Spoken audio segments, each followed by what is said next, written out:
Ada satu hal dalam dunia pertanian yang jarang diungkap ke publik. Lo pernah dengar istilah Terminator Seed, atau teknologi benih mandul yang dirancang untuk tidak menghasilkan benih yang bisa ditanam lagi? Dan kalau lo tahu kenapa, lo bakal lihat pertanian dari kacamata yang jauh lebih gelap.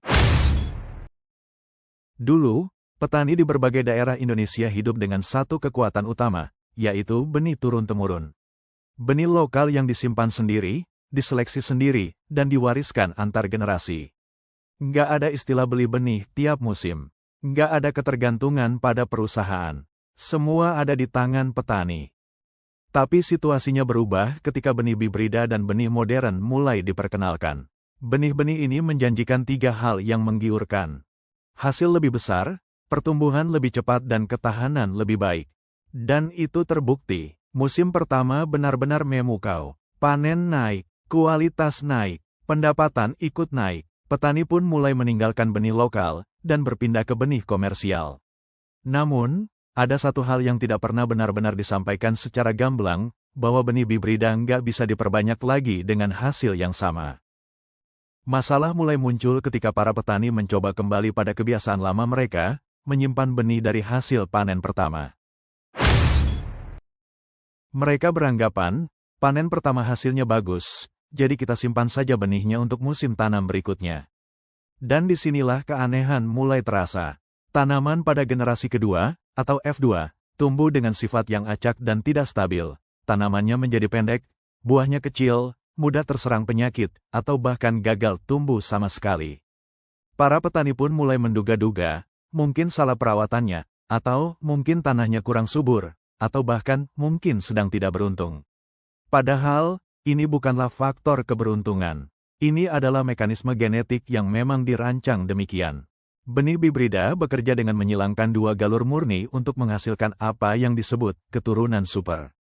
Namun, ketika keturunan super ini mencoba untuk berkembang biak lagi, sifat genetiknya akan terpecah dan menjadi kacau. Inilah cara kerja benih hibrida. Dan secara tidak langsung, hal ini membuat petani mulai terikat, jika ingin hasil panen yang bagus, mereka harus membeli benih yang baru setiap musimnya. Hibrida mungkin masih bisa dianggap wajar sebagai sebuah inovasi. Namun, di dunia ini, terdapat teknologi yang jauh lebih kontroversial, yaitu GURT, Genetic Use Restriction Technology. GURT, atau lebih dikenal dengan istilah Terminator Seed, dirancang agar tanaman mandul total di generasi berikutnya. Bukan turun kualitas, tapi tidak bisa tumbuh sama sekali.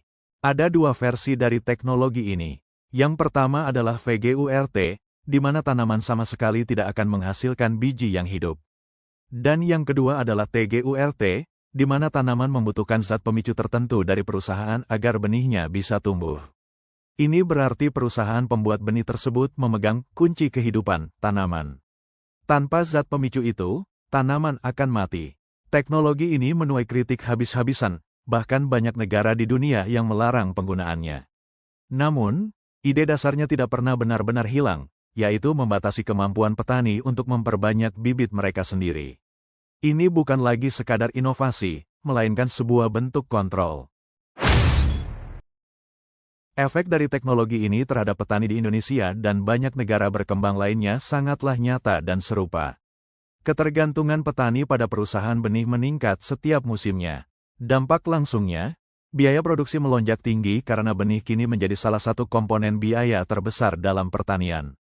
Secara budaya dan ekologis, benih lokal secara perlahan menghilang dari peredaran karena tidak lagi ditanam, dan yang lebih parah, pengetahuan tradisional mengenai pemulihan benih pun hilang dari desa-desa.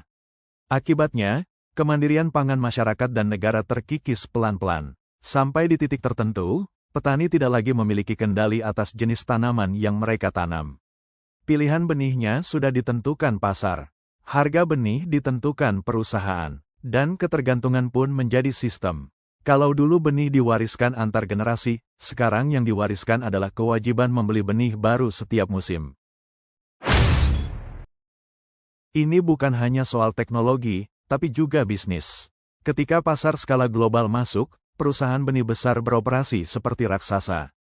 Mereka menstandarkan varietas, menyesuaikan kualitas sesuai permintaan industri, dan mendorong penggunaan benih yang seragam.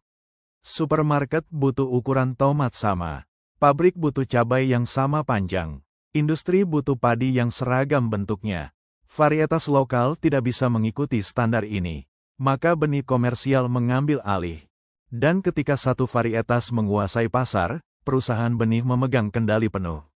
Mulai dari harga, distribusi bahkan akses, semua mengikuti sistem yang sudah mereka bentuk.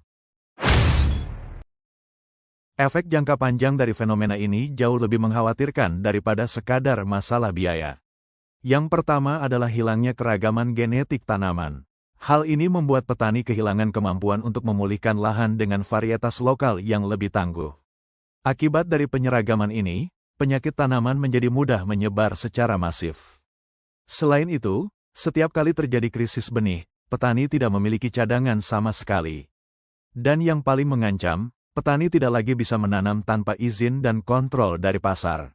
Bayangin kalau satu hari nanti perusahaan berhenti produksi sebuah varietas.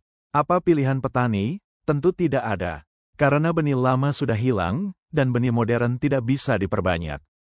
Selama petani membeli bibit setiap musim, kemandirian mereka sebenarnya tidak pernah ada. Yang terlihat modern mungkin adalah teknologi. Yang terlihat maju mungkin adalah hasil panen. Tapi apa gunanya hasil tinggi, kalau hidup petani ditentukan oleh sebuah kemasan kecil berlabel harga? Inilah fakta gelap yang jarang disampaikan, ketika tanaman dibuat mandul, yang sebenarnya mandul adalah kemampuan petani untuk menentukan masa depannya sendiri. Dan pertanyaan sesungguhnya untuk kita adalah sederhana, apakah ini masa depan pertanian yang kita inginkan? Atau kita harus mulai bicara tentang bagaimana petani bisa kembali punya kendali atas bibit dan atas hidup mereka?